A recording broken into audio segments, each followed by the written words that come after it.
please? It's been 40 years, he hasn't even lied down to sleep, and you already want the reincarnation? He's visiting all the Buddhas in all the pure realms right now. You know, just let him enjoy a bit, right? Don't be so egoist. I'm kidding, I'm kidding. Okay, so... Well, that probably is a question, actually, ourselves. Which one? Where is Rinchi now? Where is Rinchi? I don't know. How can I know? No, but I mean, just sort of some idea for a Western person. Well, he's definitely in the pure realms. No, and the Buddhas, he's visiting, all the Buddhas are congratulating him. He's visiting from one pure land to another, Maitreya pure land, this pure land, Shambhala, I mean, all the different pure lands. How many are there? There's so many, right? You're serious, right? Am I serious? I don't know. That's what I feel. It's my feeling. Thank you. Obviously, I mean, where else can he be? We're not the center of the universe. The one who you think is here with us? Me, big me. No, come on. It's not all about us. There's a lot more things going on, you know. And actually, if you're not the center of the universe, then your problems become much smaller. And your suffering becomes much smaller as well. So, yeah. I mean, it's good to be proud because you are, but also be humble because you belong. Anyways, so, Lama Zopa's qualities. Man, I could speak for weeks on that.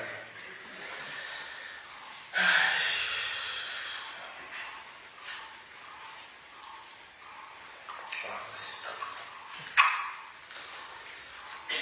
It's quite difficult for me to speak about this when it's so fresh.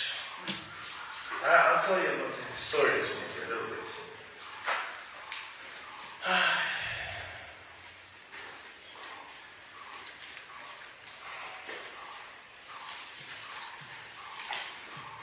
You know, everybody's asking me, in Tibetan they say, Kusuk deben means, how is your body? And I say, how are you? It's like, oh, my body's fine, my mind is not so good. Yeah. You know, Lama Zopa's laughter was like medicine. It was like medicine. But you know, I think I'm going to talk about the attachment to the Guru more than the Guru himself. Because we all have had experiences with him. And we all have beautiful memories. And I think what I really have to talk today, because we don't have much time, I would love to talk about Lama Zopa's stories and qualities, but maybe if we have time I can get to that. It's just for me it's a bit tough. It's a bit fresh. And I don't want to start crying here. I mean I can, but it's going to take even longer now. So, I want to talk about the attachment that we have to the Guru, which can become a problem for your practice. So, where does attachment come from? Right? It comes from the unsatisfaction, not getting enough. And where does the unsatisfaction come from? From not being present. And where does it not being present come from? From not being grateful. Gratitude is the base for all the good things in life. So really, what we want to focus on is not the loss, but on the gratitude of everything that has been and will be. Because really, actually, Rinpoche is alive in every single one of us. We all have been in contact with him. We all have received teachings from him. And we all rejoice from all the amazing opportunities he has given us. So I think that's really what you want to focus on. Gratitude. Because without gratitude, then you're resting. You're unhappy. You're trying to hold on to something. And as we know, life is like a river. Many of us, well, not many, I think all of us walk around every day like we think we are immortal. Are we immortal? For now, it seems like it, right? But actually, every single second, cells and everything is changing. New cells are coming, old cells are dying. Every night we go to sleep, it's a representation of death. Every morning we wake up, it's a representation of being reborn. You know, we are actually training for that day. And dying is being reborn as well. It's a very beautiful story. It's a poem. I forget who wrote it, but I read it somewhere. About two fetuses in a womb, and they're having a debate. And one of them is saying, "Oh, when you go out there, that's it. That's the end. That's death. You know, life is over. And the other one is saying, "Yes, but out there there's another life, and it's much more awesome than this life." No, I said, no. When you go out, it's finished. It's all dark. That's it. It's finished. So. And then I said, no. When you go out, it's life. That's another life starts, and it just goes on and on this debate. But the point I'm trying to get to is that life is a little bit like that, right? We are fearful of the unknown, so we are fearful of change. But change is inevitable. Unavoidable. Was it? Inevitable. Inevitable. Thank you. Change is inevitable. Anyways, life is like a river. Right? So, I mean, you can walk like an immortal and try to hold on, but it will continue, because that's how life works. Imagine if we're stuck, frozen in time. We couldn't even practice. Couldn't do anything. And that's part of the magic of life. It's also the mystery of not knowing. I mean, if we knew what was going to happen after life, or when we were going to die, I mean, we would probably be doing very different things. And that's the beauty of it. Okay, I have to follow the notes actually. I'm going somewhere else. But my point is that we're actually bypassing. We're having a bypass of the actual Dharma practice. I'm sure many of you have read it. I always like to put examples. And one of the examples that I use for the Guru is like a lighthouse. Right? So what is a lighthouse? What is the job of the lighthouse? Is to tell you, okay, here there are rocks, be careful, and it's guiding us to the port. Right? But if all the boats try to get to the lighthouse, then all the boats are going to crash. So the Guru is like the lighthouse. And everybody gets so attached to the Guru, they don't even let the Guru breathe. You know, like, Guru, poor Guru, right? I mean, come on. Give him a break. You know, he's doing his utmost to help all of you. And we just don't get enough. We want more and more and more. And then when he passes away, we're surprised. So, don't act like that. You know, if the lighthouse shows us the path, follow the path. Don't try to go to the Guru and cling. That's a big mistake. What can the Gurus do? He can't do anything. He can't say, oh, don't come close. Then we have bad thoughts, negative thoughts. We're like that, right? Oh, somebody said something, somebody looked at me differently. Oh, I said something and suddenly the person got up and left. We have huge egos. We think we really are the center of the universe. But if we really start detaching from that, our suffering will become less, and our attachment as well. So, I mean, every day we have opportunities to learn, even from the animals, from nature, our own mind, if you observe it enough. Sometimes we don't want to challenge our mind, we don't want to observe our mind, we don't want to challenge, and you know, sometimes you have to do that. I mean, eventually you're going to have to do that. But we try to escape, and then we take refuge in the Guru, and then we'll be free. And the Guru will take our hand and guide us all the way to Nirvana. But Nirvana and Samsara is created by your own mind. And so it's only up to you to break through that. It's not the Guru's job. Your happiness is not the Guru's job. That's your job. How can you put so much responsibility on somebody? And then on top of that, blame the Guru. You know, oh, now you left me. Big me. What am I going to do now?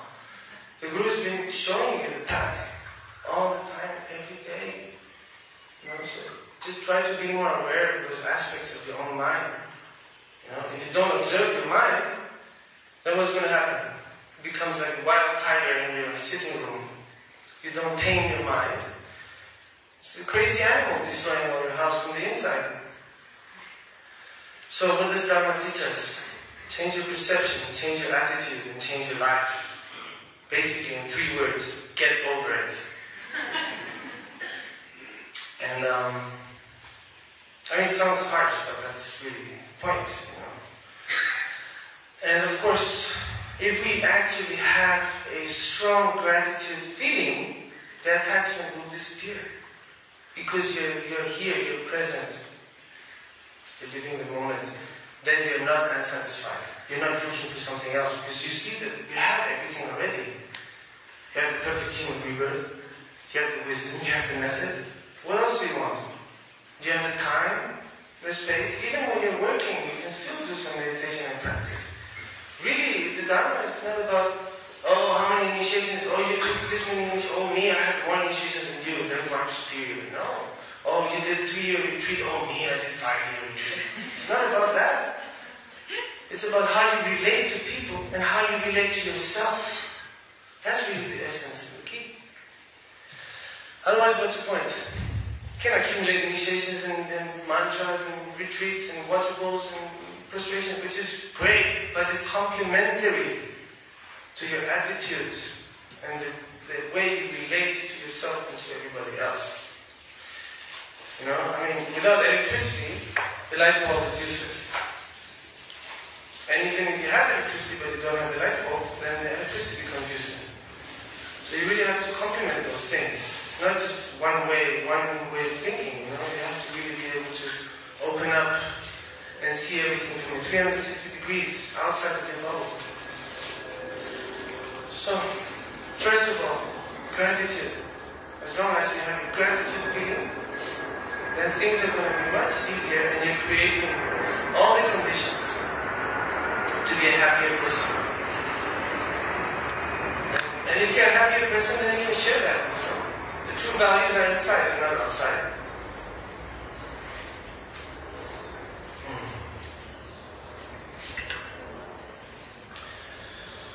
So, my first advice to you is, don't have so much attachment.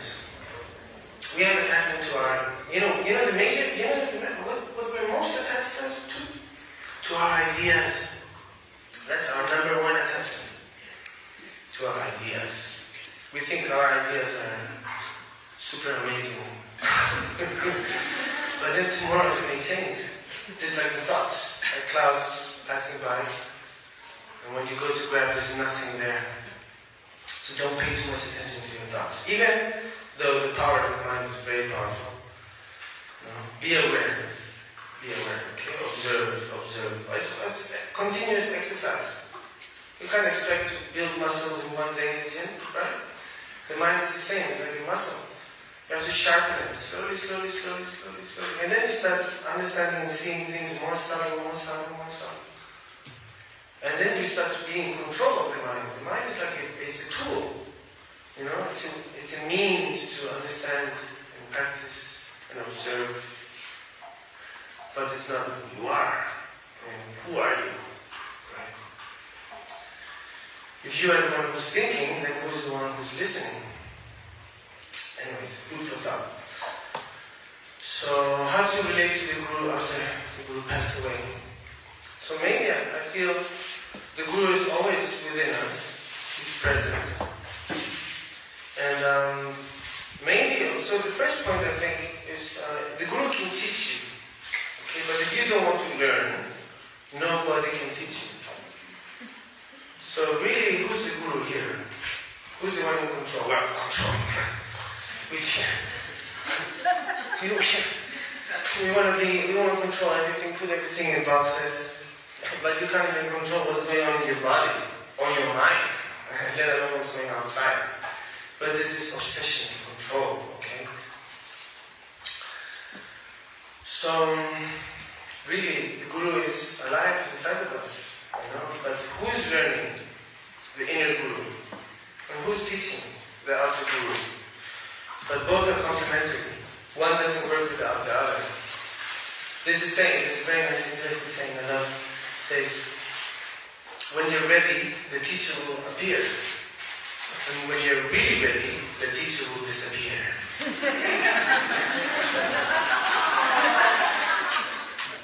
So, if you don't want to learn, there can be 1,000 gurus. It's completely useless. It's complementary. So if you don't want to learn and observe and see how big your attachment is, then what's the use of having a guru? And of course, impermanence, yes? It's happening every second. So what are you surprised about? If you observe and you understand, you see, and you meditate upon it, then it doesn't come as a surprise. It comes as a blessing. And because Rinpoche, I feel, he has a vast mandala. He's been planting so many seeds everywhere. And the last month, from what I understood, he was a bit in a hurry. And when he was coming back in the helicopter, they could have gone straight to the hospital. And many people were insisting. He was like, no, I want to go to Kupang. And then even in the car also, please go to hospital, I said, no, Kupang. Halfway up the hill, and he stopped breathing. So, Rinpoche, we are so lucky to have had Rinpoche. You have no idea. We have no idea. The merit we must have created in order to have Rinpoche with us for so many years. I mean, of course, Raja, I asked, many times, when I was a kid, okay, we're going to go to the stories. When I was a kid, I didn't believe Rinpoche didn't lie down. I was like, no way, that's impossible.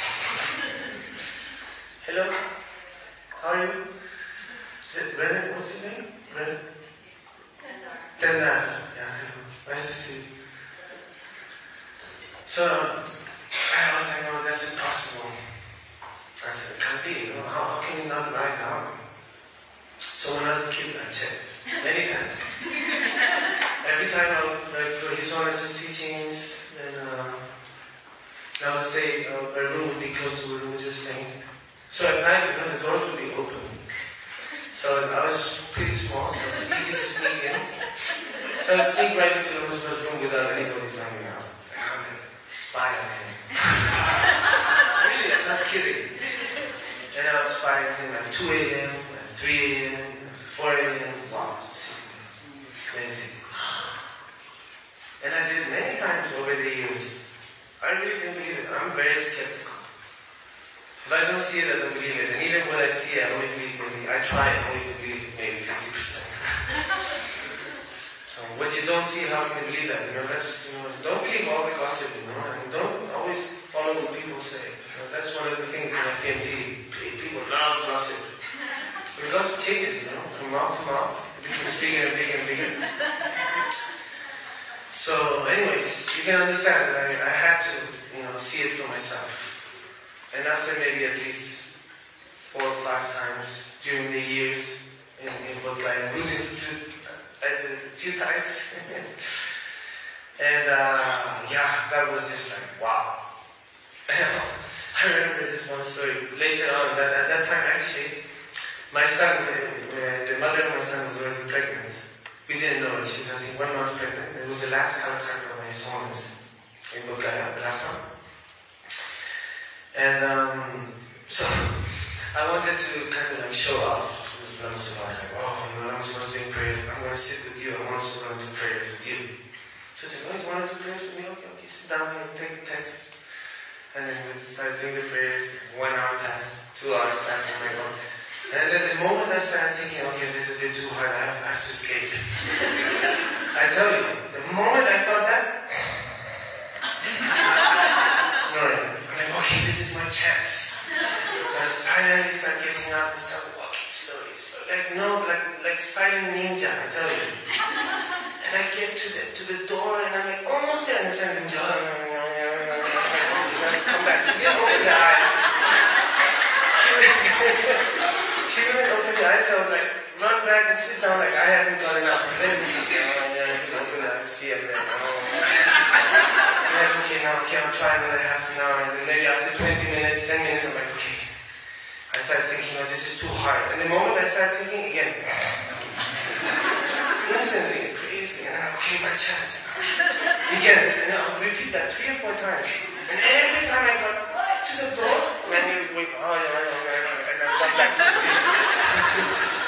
That was like 6 years ago. I was 33. And that was amazing. And then finally, of course, I was like, okay, it's 4 a.m. I'm like, it's never going to end. So, please, can I go to sleep? Oh, yeah, okay, please. So that was quite an experience for me. After that, I was like, I'm not going to show off anymore. I can't keep up. I'm too lazy. Today I had a conversation with Ken Whitten. Right before the talk, I was having a talk with him. And I was saying I'm sorry when I was young, I was a bit lazy. And he's like, oh yeah, in the middle of the classes, you would say, oh, I have to go to the bathroom, and then I would stay there for 2 or 3 hours.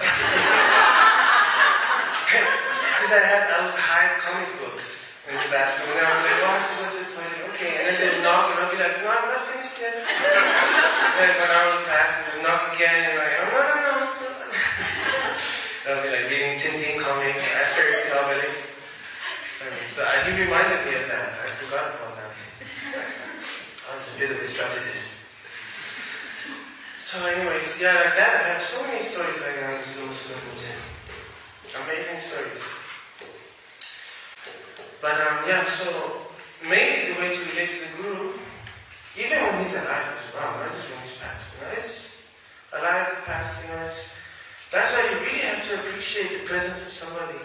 You know, one of the problems with this telephone, you don't appreciate the presence of people so much. You're like, oh, you think about, maybe I'll write to him, I'll just text him what I think, you know.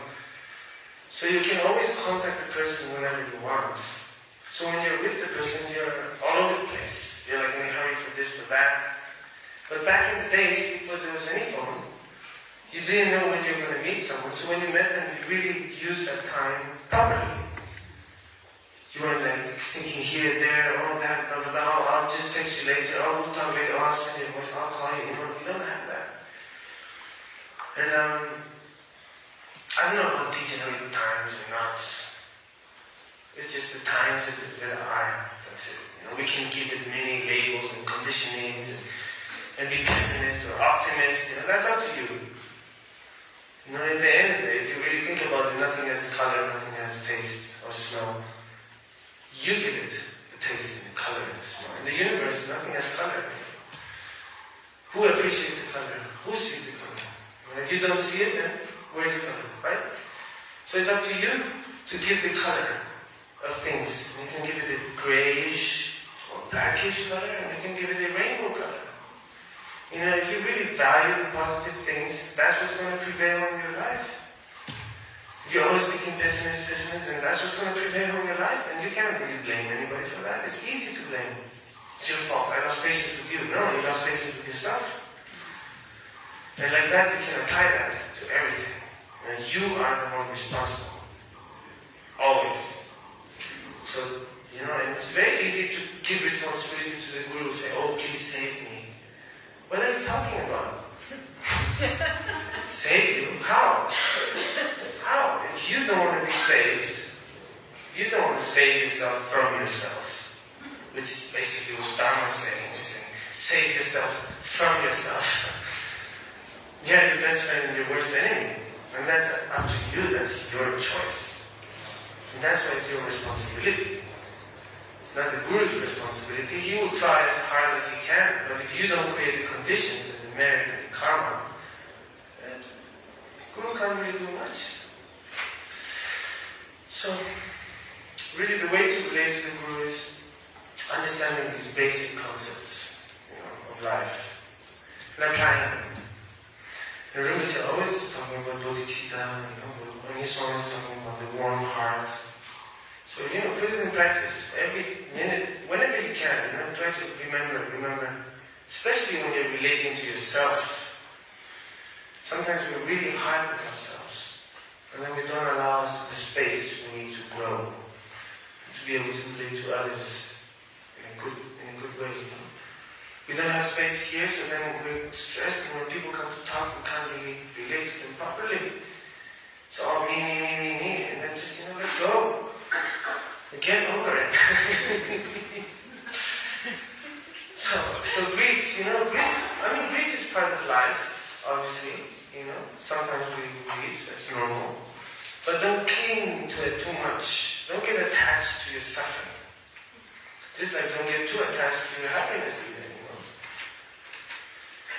Just like when you do the Vipassanas, which Gautama Buddha used to teach, you know, we have the Shankaras, which are the conditioning, and we have the Anicca, which is the equanimity, to be equanimous? Equanimity. So, you know, if you grasp to everything, oh, I want this, I don't want that, and I don't care about this, we're creating conditions, and we've been doing that for so many lifetimes. So the moment we are more equanimous, then we're not creating so many conditions. And that's really where we want to get to. And then judgment disappears, right? How we judge ourselves every day. Look in the mirror, oh no, I have to sit. Oh, I'm so ugly. When you see a group photo, first, where do you look first in the group photo? Me. Oh, I don't like myself. 10 years later, oh, I'm so handsome. I wish I'm like that now. So what happened? The photo changed with your mind changed. Right? So grief passes, just like happiness passes. So don't grasp too much.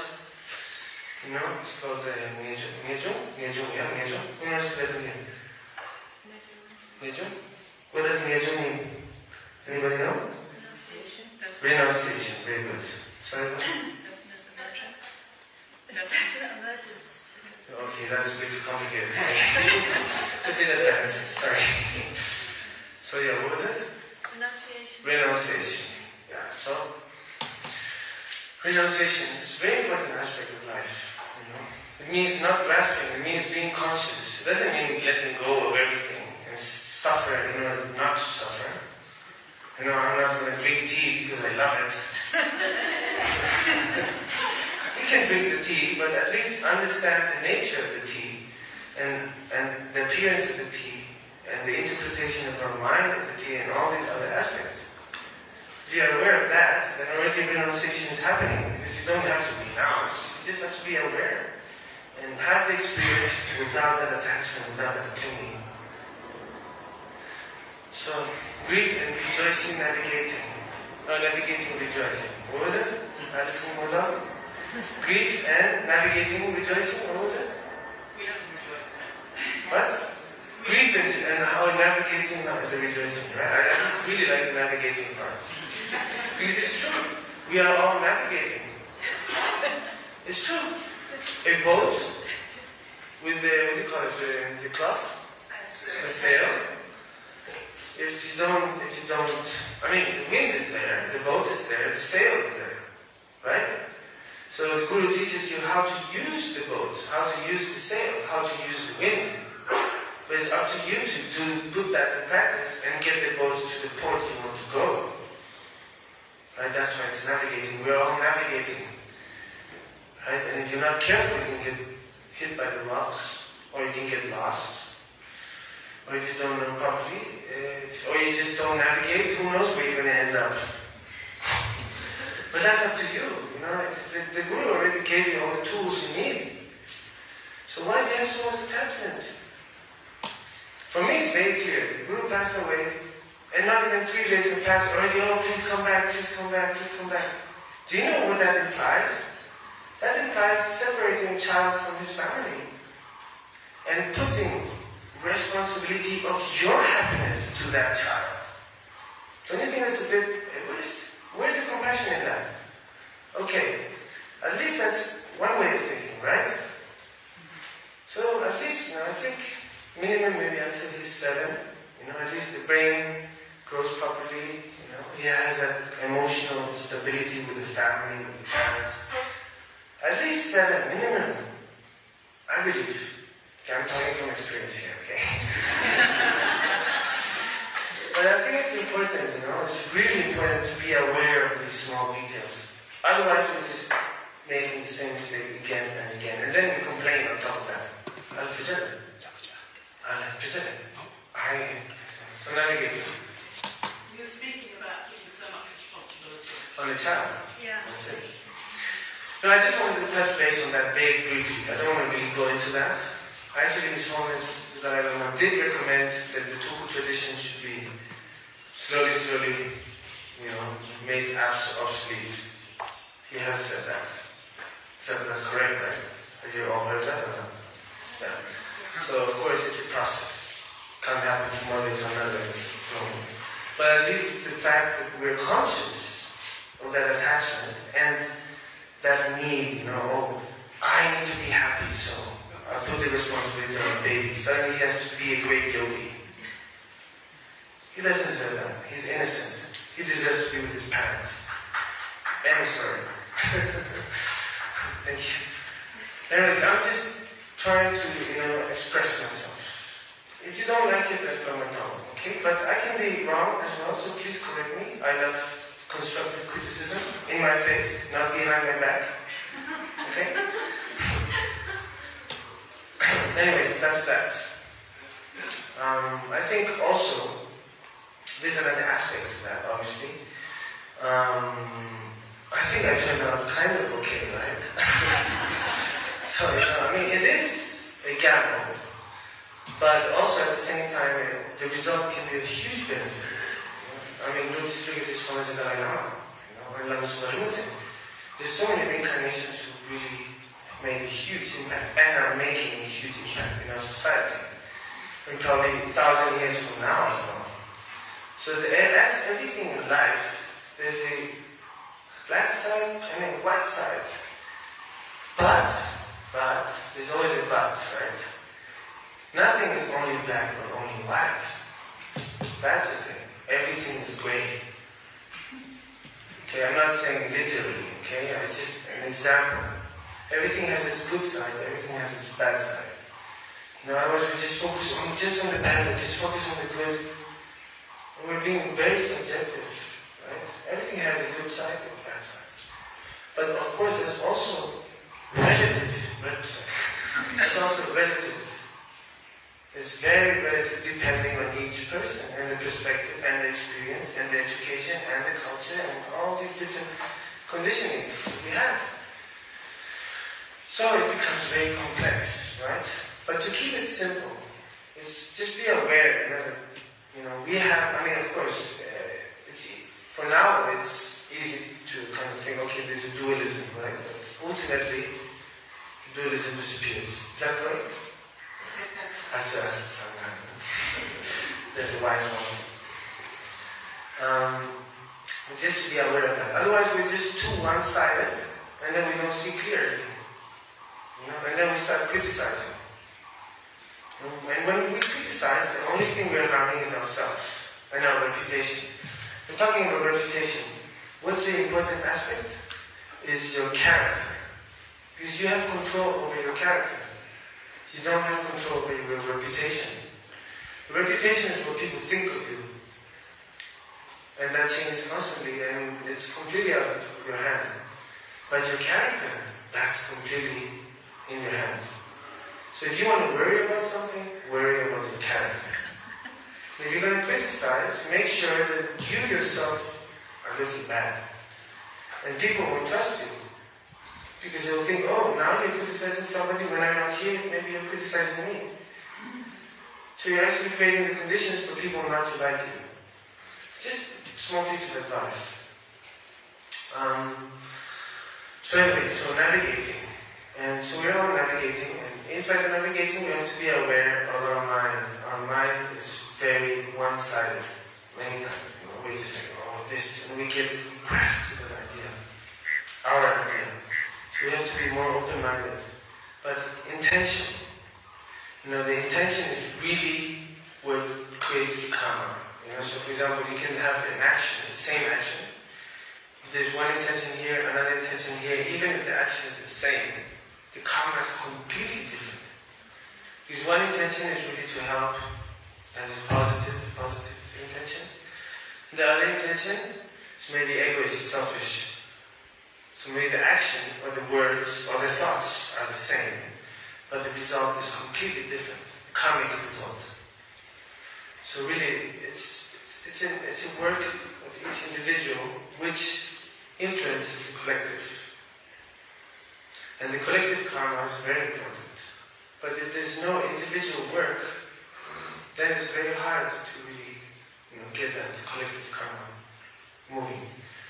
So yeah, of course, don't be too egoist, but a little bit is fine. Don't be too egoist, selfish.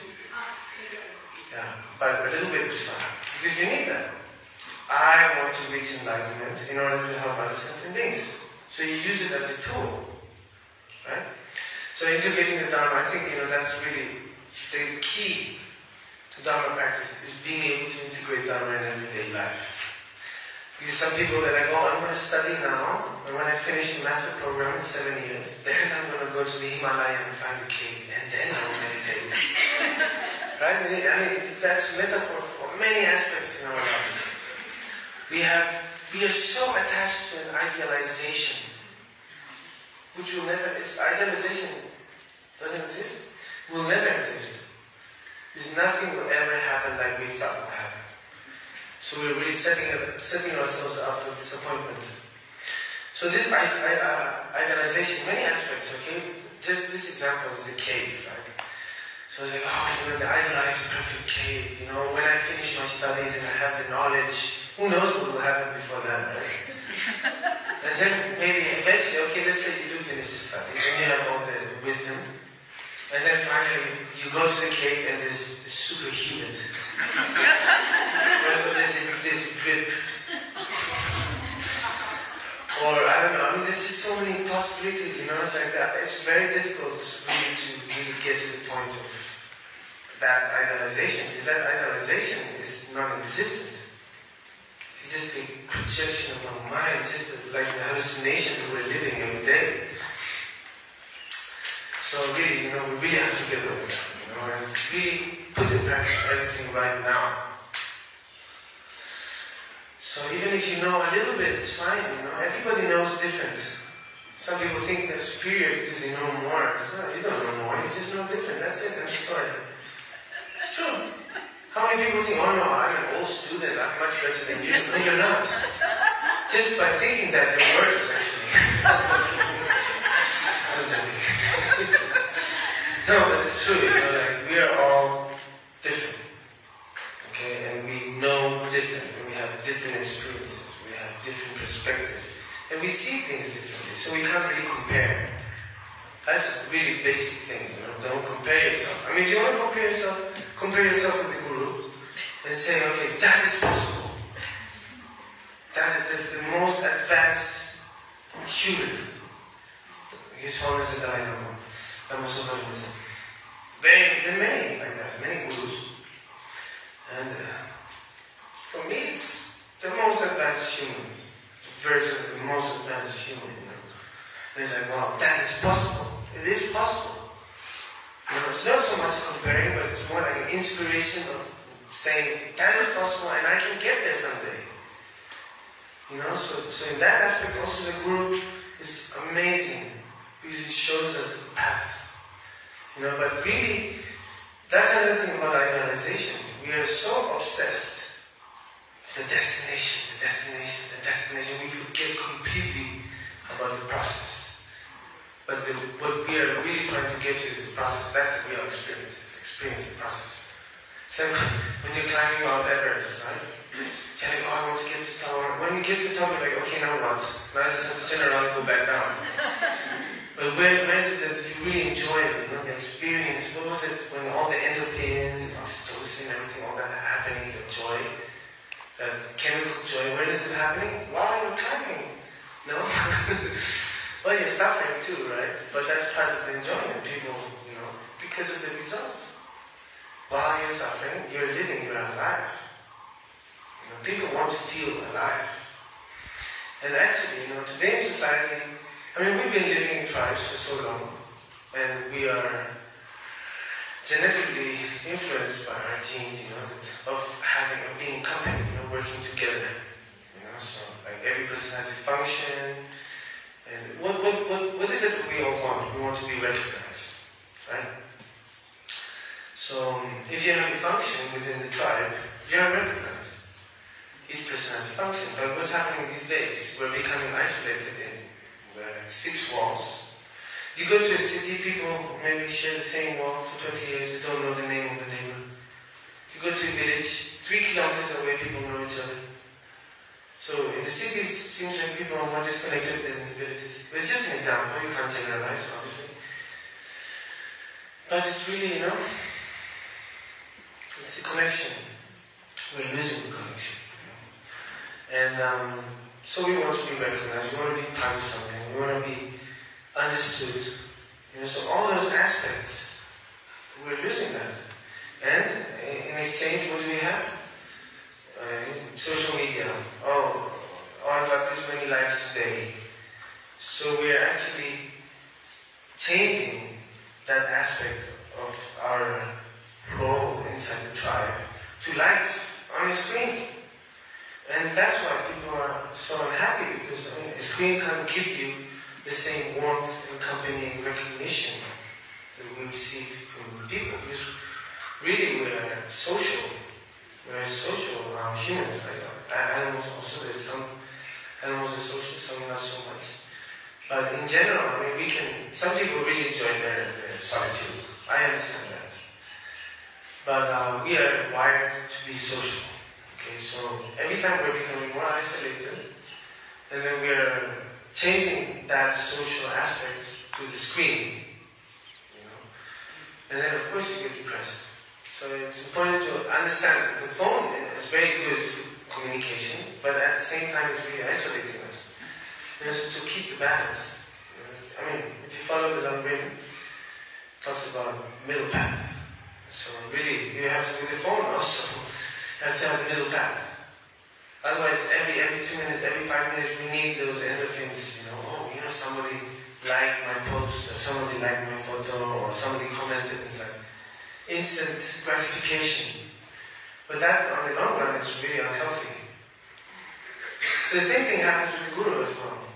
We want the instant gratification. Oh, the guru looked at me, or the guru smiled at me, or the guru spoke directly to me, me. But then, suddenly the guru one day doesn't look at you, or doesn't smile at you, and you're like, oh, I'm so unhappy.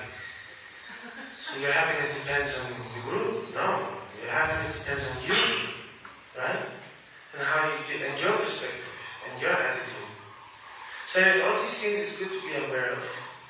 And so I don't want to go too long because time just starts at 4. Okay, so environmentalism. So one of the things I feel is a great action, for example, to create merits is to plant trees, for example. You can make satsas, you can offer water bowls, but you can also plant trees. Trees, without trees, people cannot practice. Because we don't breathe. We don't breathe, we're not alive. If we're not alive, how can we practice? And so somebody has to plant the trees. There's 15 billion trees cut every year, and only 5 billion trees planted every year. So we're short of 10 billion trees a year. So what's going to happen? If everybody's practicing and nobody's planting trees, then all the practitioners are going to have a lack of oxygen. And there's going to be so much carbon, so we need to have a balance, so it's good, and we actually feed that system, the consumerism system that's destroying our planet. So at least to be aware of that and have a conscious, consumerism at least, to be aware of your impact. And, really to start with the individual. Even if it's just with the plastic bottles. Do you know they throw 1.2 billion plastic bottles every day? One single-use plastic. And here, we know it, but we keep doing it year after year, day after day. Why? And so if Dharma it's about everything, it's not just about one thing. Right? Everything's complementary, everything's interconnected. So you have to work on So, I mean, of course, for me, I like that. You know, I love trees. Since a child, I used to plant trees, and I've been planting trees all my life, and will continue doing so. And I think that's a great act of, you know, compassion and great dharma, creating merits as well. So while you are all reciting mantras and doing pujas, I'm going to be planting trees for Namaskar swift return. But, you know, he has to take his time. You know, we can't pressure too much. And when the child arrives, you know, we have to respect also his connection with the family, his growth, you know, all of these aspects. It's very important. Circling back to the beginning of your talk, I personally don't feel like Rinpoche has left, but that my very negative karma has aided in creating this. And when I went to see Rinpoche, I could still feel him very much with me. So that just concreted it more, you know, like Rinpoche would never leave us. So when Ken Rinpoche was talking to Singapore about this, he made reference to a kaya body. So I was just wondering if you could... Kaya body, what's that? Kaya must be Dhammakaya. I still have a lot to learn. I'm not going to talk about things that I don't understand. But Lama Zopa is present. Obviously, he's present. He's present in each of us. That's what I said at the beginning, right? He's present. And Lama Zopa is alive within each of us. So, you know, keep that in mind. And rejoice. Be grateful. And everything else will disappear. All the bad things, all the suffering, all the pain, all that. So, be grateful for what you have. Be grateful for what Rinpoche has done for everybody. And not only that, Rinpoche's mandala, he's been planting seeds for 40 years, and we've been seeing that grow, but that mandala is a vast mandala. It's a karmic mandala, and Rinpoche's vision is universal. It's completely vast, you know, so really, slowly we're going to be seeing those flowers blossom, and those trees grow.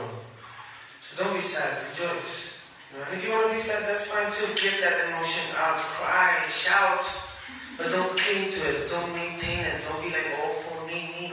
Then it becomes heavy, and then it's not good, because then the body suffers from that. The body reacts to the mind. If the mind is thinking bad things, then the body's going to suffer, because it's connected. Right? So, you know, it's good, get it out of your system, but then let it go. You know? So anyways, that's it.